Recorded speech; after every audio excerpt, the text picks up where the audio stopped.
Hello everyone and welcome to my presentation. My name is Veronica Uriegas and today I'm going to be presenting my slide over polishing the paper, teaching students the power of revision, reading discussion facilitation, presented by Veronica Uriegas for the classroom R-Light 6302090L for Dr. Almalgura.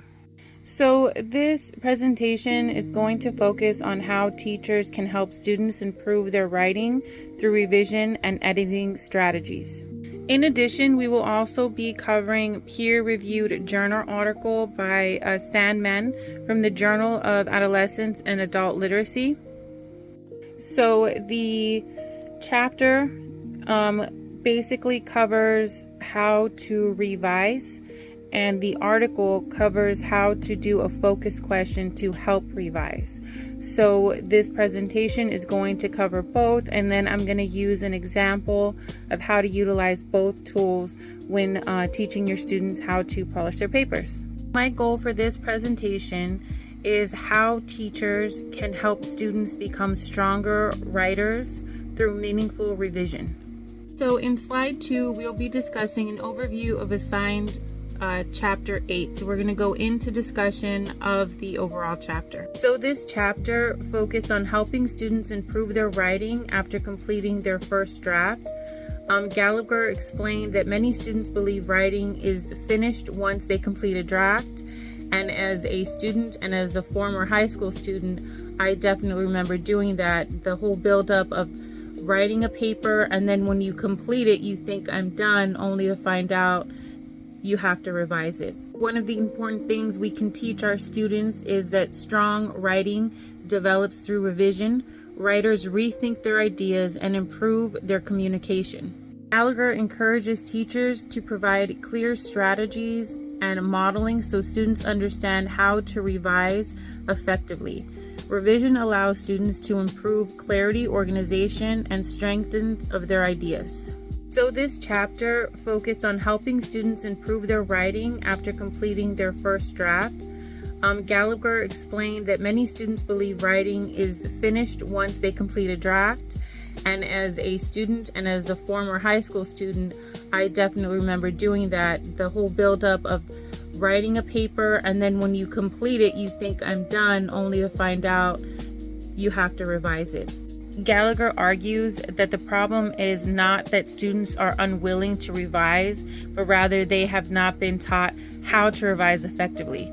A lot of times students have been taught how to build up and do the initial paper, and so their mindset is focused on getting that paper done, getting the paper in, and getting a grade.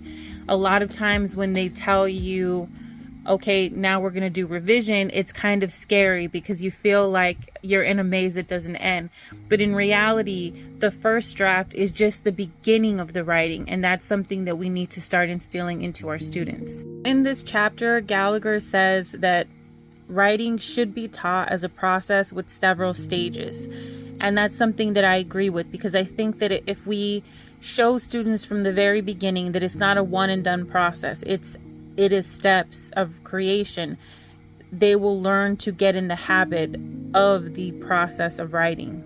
These stages can include pre-writing, drafting, revision, editing, and publishing. Revision is one of the most important stages because it allows writers to clarify ideas, strengthen arguments, and improve organization. When students understand writing as a process, they begin to see that strong writing develops over time through multiple drafts, through feedback, through exchange of ideas, and internal reflection. Another thing that I read was there needs to be a difference between revision and editing. So revision is going to focus on improving the meaning of structure of writing. This involves adding details, reorganizations, paragraphs, or clarifying ideas. Editing, it focuses on correcting grammar, spelling, punctuation. Does the sentence make sense? Does the paragraph line up with the previous one? And does it lead up to the next one? Gallagher stresses that revision should come before editing because there is no point on correcting grammar in sentences that may later be rewritten or even removed. So one of the effective strategies that I learned while reading chapter 8 was called Gallagher's strategy. It's called radar. Radar is a revision strategy. Radar stands for replace, add, delete, and reorder. So students will write a paragraph, and then in the revision process, they're going to follow the steps of radar. Students will replace words and add details or explanations. They're going to delete unnecessary information, reorder ideas, and improve clarity. So much like a math formula, they're going to follow the strategies of radar and the actual alphabet going down it, executing each process as they do the revision. This strategy gives students a clean and structured approach to revision, making the revision process less overwhelming and less stressful, and it gives them more direction so they can work independently or together. Gallagher emphasizes the importance of teacher modeling the editing. So in the chapter, the teacher discussed that she would write an entire paper. She'd present the entire paper to a class and split up the portions within periods of her class. So first period would see her start to revise using radar on a projector screen in real time. She would go through the steps. She wouldn't do the whole paper. She would do a portion of the paper. So then they would leave. Period 2 would come in, and she would refresh what she did with them with period 1 and explain it, and then show it with the next paragraph in the paper. And she would do this like so on and so forth with each and every period. So each and every period got an explanation of what she was doing and a live example of what she did. So the next day when the class would come in, they would see the completed work of what she had done. And so this way they all get the lived example and they know how to use the strategy.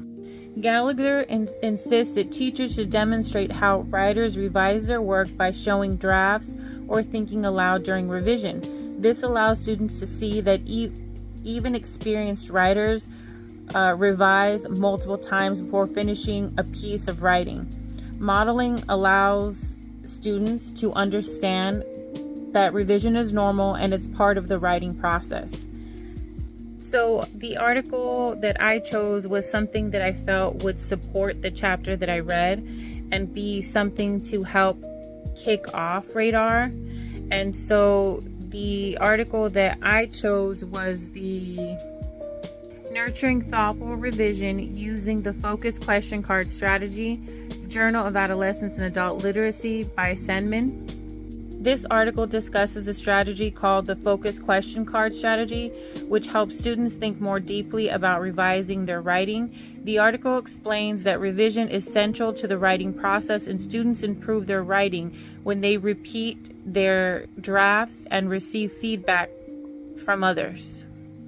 In this strategy, students begin rewriting their draft by first creating a one revision question about their writing. Example might be, does my writing introduction clearly explain my topic?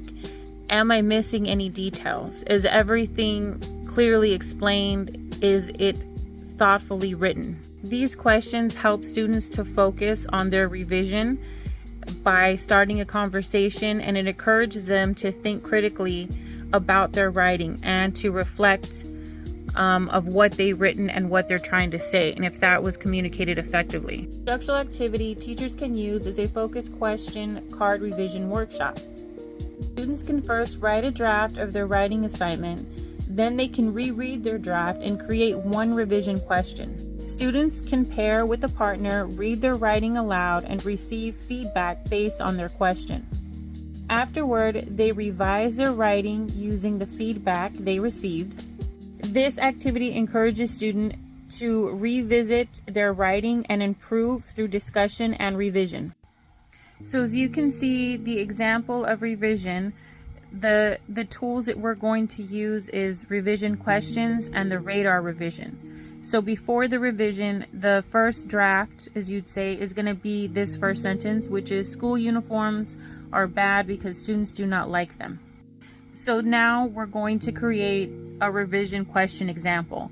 And it could say, does my sentence clearly explain the reason behind my claim about school uniforms? Or how can I make my idea clearer and more detailed for the reader? So using the example of radar, first we're going to replace.